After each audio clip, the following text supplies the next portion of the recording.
So I'm Per Davidsson. I'm Director for the Australian Centre for Entrepreneurship Research at QUT in Brisbane. I'm also a professor at Jönköping International Business School in Jönköping, Sweden.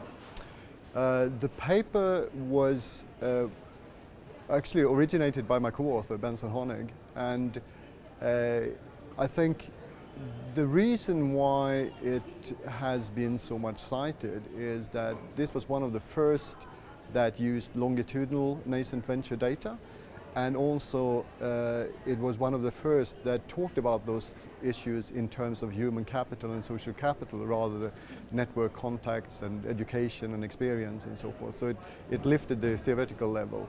So, and since then that has been the theoretical language for dealing with those issues. And when people need to throw in something about human and social capital, they cite Davidsson and Honig, which is good, of course. I was sort of intrigued with the longitudinal aspect and how the results, the effects of human and social capital changed over time. We hadn't really done this before, so that was interesting. And later in the process, I also saw the connection to the very influential ideas by Shen and Venkataraman about discovery versus exploitation. So we linked to that in the framing, and I think that also sort of helped to lift the paper and get it widely cited. So this was from the Swedish sister study to the panel study of entrepreneurial dynamics in the US, and which I also was involved in. So I set up the Swedish project and provided the data. And it was a broadly based project because back then it was a lot about mapping out the territory and trying to find out everything about emerging new firms, because we didn't have this early stage data before. So there was a lot of contents in there. And then Benson focused specifically on two things in two different papers. One was sort of learning issues, which we could get at because we had longitudinal data.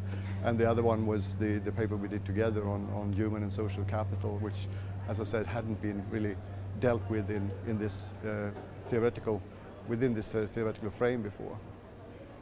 I think it was in line with the emerging realization that entrepreneurship is not just a lone wolf individual game. It is very much a social game.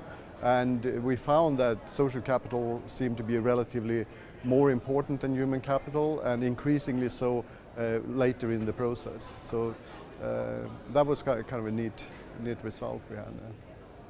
I think it is one piece of evidence that we can say with two entrepreneurs that it is about working with and through other people, right? So from employees to board members to customers, to have your own compass, but really listen to those other people and also people who are different from you, which we also had theoretically from sociology earlier than that, right? But so that it fits into that picture, I think.